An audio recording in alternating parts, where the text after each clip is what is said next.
Did you know that a customer analysis can actually increase your growth to grow to an annual 30%?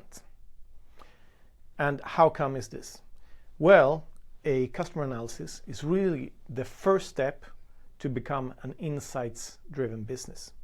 And insights-driven businesses, on average, have an annual growth of over 30%.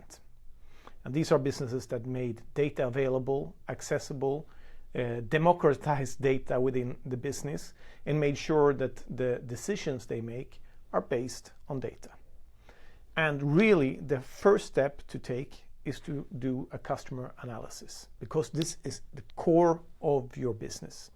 This is what generates your revenue. This is the relationships that is the foundation of your business. So, what should you think about doing a customer analysis? And I can tell you what most businesses do. They look at age, gender, and what customers buy. That's it. And for a rough segmentation, this gives at least some new insights. But if you really want to leverage a customer analysis into actionable and useful insights, you need to put together a little bit bigger picture. Because I think the first thing we need to realize as brands is that we have a really thin slice of our customers' lives. We only see what they do with us when they are with us. And everything else going on in their life, we have no clue about. This means that you can only target your customers efficiently. It's very hard to use the information to get new customers.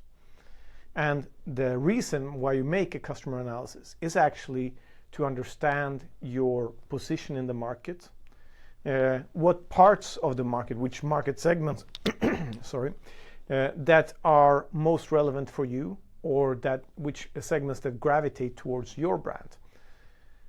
But if you only look at the data that you have, it's a very, very thin slice of your customer's life. So, what I usually recommend when you do a customer analysis is try to enrich your customers with more information.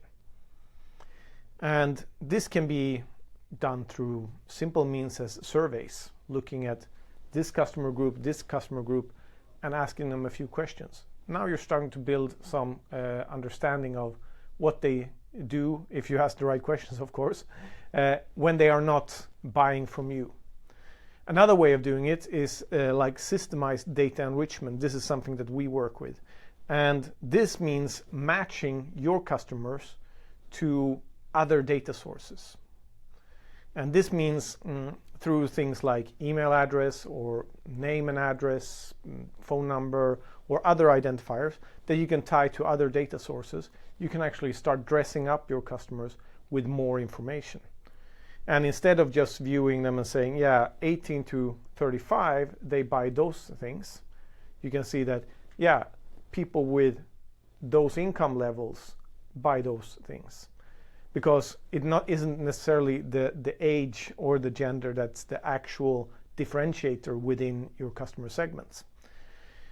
And if we also think about the marketing mix, and it's the same with every marketing channel. Every marketing channel is viewing their users and visitors in a thin slice, maybe a little bit bigger than yourself, but it's still only the portion where they are in those media channels. And this creates a need to work with customer analysis also for media, because not everyone is everywhere in every channel, and a good customer analysis can actually identify where is the best media channels for me to find new customers that match my best customers.